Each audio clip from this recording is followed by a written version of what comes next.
students, today we will start the chapter number 4, that is my extended family of class 4 of the subject EVS। आज हम लोग EVS का chapter number 4 पढ़ेंगे जिसका नाम है my extended family। तो चलिए स्टार्ट करते हैं। The people with whom you live is your immediate family. If you live in a joint family, your immediate family would include your grandparents, aunts, uncles and their children। क्या बोल रहा है ये कि द पीपल, वो लोग जिनके साथ आप रहते हैं वो है आपकी इमीडिएट फैमिली, यानी कि आपकी सगी फैमिली। आप जिन लोगों के साथ अपने घर पे रहते हैं वो हो गए आपके इमीडिएट फैमिली, आपके सगे, यानी कि आपका अपना परिवार, अपने लोग।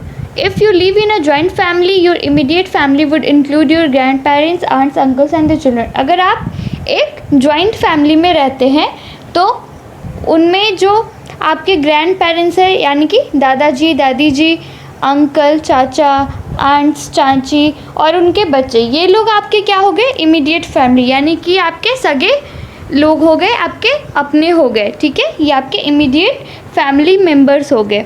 If you live in a nuclear family, अगर आप न्यूक्लियर फैमिली में रहते हैं तो पेरेंट्स, सिस्टर्स एंड ब्रदर्स, यानी कि आपके माता पिता, आपके भाई बहन, ये लोग आपके क्या हो गए, इमीडिएट फैमिली मेम्बर्स, यानी कि आपके सगे लोग हो गए। ठीक है, your uncles, aunts, cousins and nephews who stay separately are part of your extended family.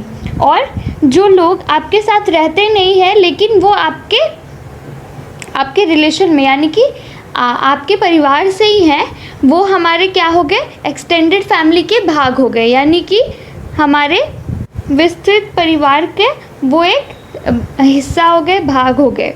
मतलब वो लोग जो आपके परिवार के ही हैं लेकिन आपके साथ नहीं रहते, वो आपके विस्तृत फैमिली का एक पार्ट है, एक हिस्सा है। They may be living in another country, वो कहीं और देश में रहते होंगे या किसी राज्य में, या फिर आपसे दूर रहते हैं। Both maternal and paternal relatives are part of an extended family. Look at the family members of Mary। अब ये क्या बोल रहा है कि मैटरनल और पैटर्नल, यानी कि माता पिता के परिवार और पिता के परिवार, दोनों के साइड के जो रिलेटिव्स होते हैं, जो हमारे रिश्तेदार होते हैं, वो सब हमारे एक्सटेंडेड फैमिली, हमारे विस्तृत परिवार का हिस्सा होते हैं। अब नीचे क्या बोल रहा है कि चलिए अब मैरी जो है उसका परिवार के बारे में हम लोग देखते हैं कि कौन कौन है उसके परिवार में, उसके एक्सटेंडेड फैमिली में कौन कौन है। सबसे पहले है ग्रैंडपा, ग्रैंडमा, यानी कि दादाजी और दादी जी। अब उनके नीचे क्या है, उसके पिता है और उसके अंकल हैं। ठीक है, तो आपके पिता और आपकी माँ हो गई एक साइड और अंकल और आंटी हो गए एक साइड। ठीक है, और जो आंटी हैं उनकी शादी किससे हुई, टॉम अंकल से, यानी कि वो अलग हो गए, और अंकल जॉन जो है और टॉम अंकल है। फिर उसके बाद है क्रिश है। उसके बाद आपके जो मैरी है उसके भाई कौन कौन है, तो फादर और मदर से कौन कौन हुए, मैरी, रॉबर्ट और टेलर। तो ये सब समझ गए आप लोग कि पहले है ग्रैंडपा है, ग्रैंडमा है, फिर फादर है, मदर है, एक अंकल है, एक आंटी है और उनकी शादी हो गई आंटी की, तो अंकल हो गए एक और एक क्रिश है, उसका कज़न मैरी का, और उसके जो सिबलिंग्स हैं, यानी कि उसके भाई बहन हैं रॉबर्ट और टेलर। ठीक है, if Mary lives in a nuclear family, who are the members of her extended family. अभी क्या पूछ रहा है कि अगर मैरी एक न्यूक्लियर फैमिली में रहती है, हमने पिछले चैप्टर में पढ़ा था कि न्यूक्लियर फैमिली क्या होती है, तो अगर मैरी जो है न्यूक्लियर फैमिली में होती तो अब आपको क्या बताना है कि उसके एक्सटेंडेड फैमिली के मेंबर्स कौन कौन से होते हैं, यानी कि वैसे लोग, वैसे परिवार के सदस्य जो जिनके साथ मैरी नहीं रहती है, वो लोग कौन कौन हो गए। तो यहाँ पे दिया हुआ है पिक्चर, अब आपको इसमें से लिखना है कि कौन कौन लोग उसके एक्सटेंडेड फैमिली के पार्ट है। अगर वो न्यूक्लियर फैमिली में, अगर छोटे परिवार में वो रहती तो कौन कौन लोग उसके एक्सटेंडेड फैमिली मेम्बर्स होते हैं। ठीक है, तो ये आपको खुद से करना है और अपने बुक पे ही आप फिल करेंगे। तो चलिए नेक्स्ट पेज पे चलते हैं।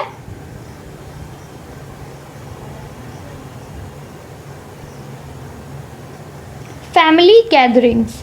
अब ये क्या बता रहा है कि जो हमारा परिवार है उसका समारोह कब होता है, यानी कि हमारे परिवार के जब सारे सदस्य एक साथ कब कब होते हैं, मतलब एक्सटेंडेड फैमिली, मतलब जितने भी रिलेटिव्स से रिश्तेदार हैं वो सब एक साथ कब कब आते हैं।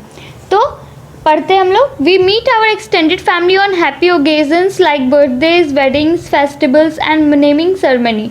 अभी क्या बता रहा है कि हम अपने एक्सटेंडेड फैमिली मेम्बर से कोई हैप्पी ओकेज़न पे मिलते हैं, यानी कि कुछ खुशी के माहौल में जब खुशी का अवसर होता है तब हम अपने सारे परिवार के सदस्यों से मिलते हैं, अपने सारे रिश्तेदारों से मिलते हैं। जैसे कि बर्थडे हो गया, शादी हो गया, फेस्टिवल्स हो गया और नेमिंग सेरेमनी, यानी कि कोई नया मेहमान आता है घर में, कोई नया बच्चा आता है तो उसका जो नामकरण का जो विधि होता है उस वक्त भी बहुत सारे रिलेटिव्स, हमारे सारे रिलेटिव्स जो है वो उस वक्त साथ होते हैं।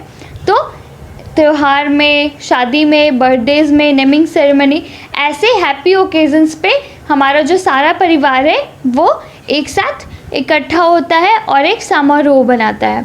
ठीक है।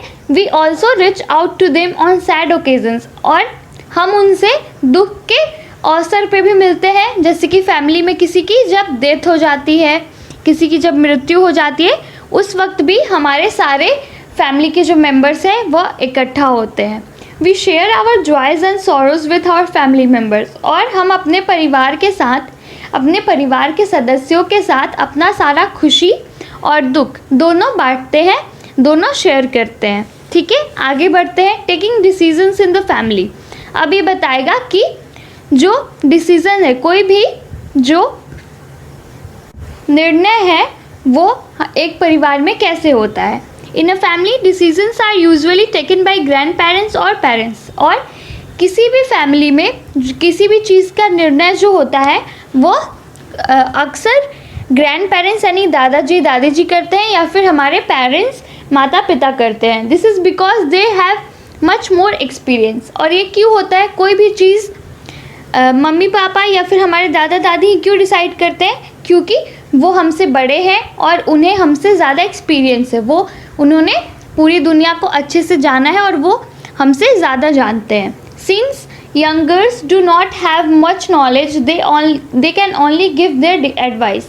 और जैसा कि जो छोटे लोग होते हैं, जो बच्चे होते हैं, उनके पास ज़्यादा नॉलेज नहीं होती है, इसीलिए वो लोग केवल सलाह दे सकते हैं, एडवाइस दे सकते हैं। Sometimes all family members sit together to take a big decision. They first discuss the matter and take advice of each family member, then the elders take the decision. और कभी कभी तो पूरे परिवार के जो सदस्य वो एक साथ बैठते हैं, उसके बाद डिस्कस करते हैं उस चीज़ के बारे में, और सबसे, जितने भी फैमिली मेम्बर्स हैं, सबसे सलाह मशवरा करते हैं, और उसके बाद जो बड़े होते हैं वह निर्णय लेते हैं किसी भी चीज़ के बारे में। Family traditions and values. अब ये है कि हमारी फैमिली की, परिवार की परंपरा और उसका महत्व। Family tradition and values pass on from generation to generation within the family, although every family's list of values will be different, there are different values that tend to be similar। और अब बता रहा है कि जो परंपरा होती है, जो महत्व होता है, वो सब कुछ जनरेशन टू जनरेशन, यानी कि पीढ़ी से अगले पीढ़ी तक, मतलब एक पीढ़ी से अगले पीढ़ी तक वह पास होते जाता है, यानी कि एक दूसरे पीढ़ी से चला जाता है। और अलग अलग परिवार में अलग अलग टाइप की परंपरा होती है, ट्रेडिशन होते हैं, उसके अलग अलग मान होता है उसका।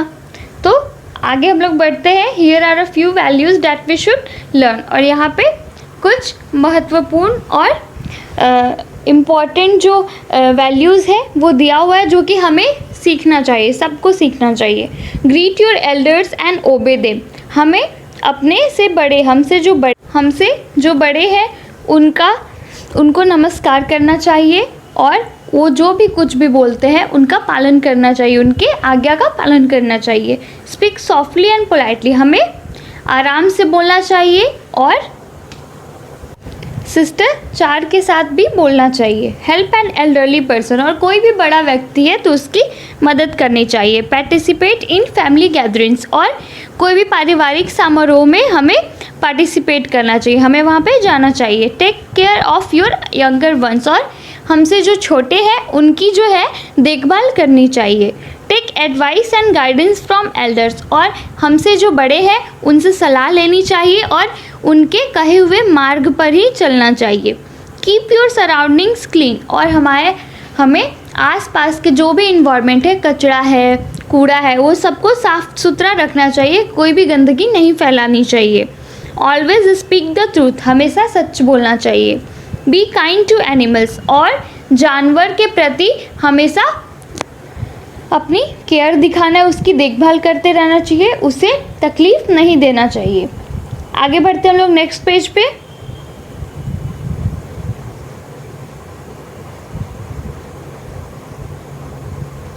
If good values are passed on within a family, society will slowly change for the better. The world will become a better place to live in. अगर ये जो गुड वैल्यूज़ हमने पढ़े वो सबके पास हो और हमारा जो पीढ़ी है, एक पीढ़ी से दूसरे पीढ़ी तक ये सारी चीज़ें अच्छे से पास होती रहे, एक जाती रहे, तो हमारा जो समाज है वो बहुत जल्दी और अच्छे तरीके से अच्छा बन जाएगा। वो हमारा जो समाज है, अगर हम ये गुड वैल्यूज़ को पास करते जाएंगे अपनी पीढ़ी दर पीढ़ी, तो हमारा जो समाज है वह धीरे धीरे बहुत अच्छा हो जाएगा और ये जो पूरी दुनिया है वह एक अच्छी जगह हो जाएगी रहने के लिए। अब आगे है इम्पोर्टेंस ऑफ अ फैमिली, और फैमिली का महत्व, परिवार का जो महत्व है उसके बारे में हम लोग पढ़ेंगे।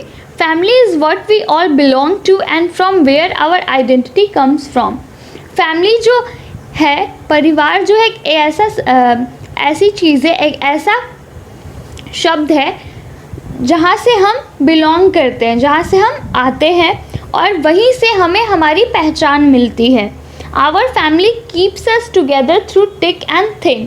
अब ये बता रहे हैं कि हमारा जो परिवार है हमें हर सुख दुख के साथ हमें साथ लेकर चलता है। Without a family no person is complete. बिना परिवार के कोई भी जो इंसान है वह संपूर्ण नहीं है, कंप्लीट नहीं है। Being part of a family is one of the greatest gifts that we get in life. और एक परिवार का सदस्य होना, एक भाग होना, वह जो है बहुत ही मूल्यवान और बहुत बड़ा गिफ्ट है जो हम अपने जीवन में पाते हैं। The absence of a family is like vacuum, there is nothing that could fill it. जो परिवार है उसका एब्सेंस, यानी कि अगर कोई भी हमारे पास परिवार नहीं है, हमारी जो फैमिली है वो हमारे पास नहीं है, तो वह एक शून्य बराबर है। किसी इंसान के पास उसका परिवार नहीं है तो वो एकदम ज़ीरो है, क्योंकि ऐसा कोई भी चीज़ नहीं है जो परिवार की कमी को पूरा कर सके। Our family always stands by us and helps us in times of need. हमारा जो परिवार है हमेशा हमारे साथ खड़ा होता है और हमेशा जब भी हमें ज़रूरत होती है हमारा परिवार हमारी मदद करता है। Our family both immediate and extended is a very important part of our lifes. अब ये बता रहा है कि हमारा परिवार बोथ इमीडिएट एंड एक्सटेंडेड, यानी कि जो हमारा सगा परिवार है वो भी, और एक्सटेंडेड जो हमारे दूर दूर के रिश्तेदार हैं वो भी, ये दोनों हमारे जीवन का, हमारे रहने सहने का एक बहुत ही महत्वपूर्ण भाग है। We must try and meet each other regularly and maintain good relationships. और हमें हमेशा ये कोशिश करनी चाहिए कि हम लोग मिलते रहें रेगुलरली, हमेशा मिलते रहें और अपना जो रिश्ता है उसको अच्छा बनाए रखें। We must also try and respect our family's tradition and values. और हमें हमेशा अपने परिवार का रिस्पेक्ट करना चाहिए, आदर करना चाहिए, और हमारे परिवार का जो परंपरा है, जो महत्व है, उसको हमेशा उसका आदर करना चाहिए और उसको बरकरार रखना चाहिए। हमें अपने फैमिली की रिस्पेक्ट करनी चाहिए और हमारा जो परिवार है उसकी जो परंपरा है, उसका जो महत्व है, हमारे परिवार का जो मान सम्मान है उसको हमेशा बरकरार रखना चाहिए और उसका आदर करना चाहिए। सो स्टूडेंट्स, आज का चैप्टर यहीं पे ख़त्म होता है। आपको क्या करना है, क्विक बाइट्स जो है उसको अच्छे तरीके से याद कर लेना है और मैंने जो पढ़ाया उसको आपको एक बार खुद से रीड करना है और जो वर्ड मीनिंग्स आपको नहीं आ रहे हैं आपको क्या करना है, डिक्शनरी से ढूंढ कर उसका हिंदी लिखना है और उसको याद करना है। ठीक है स्टूडेंट्स, आज के लिए बस इतना ही। Thank you.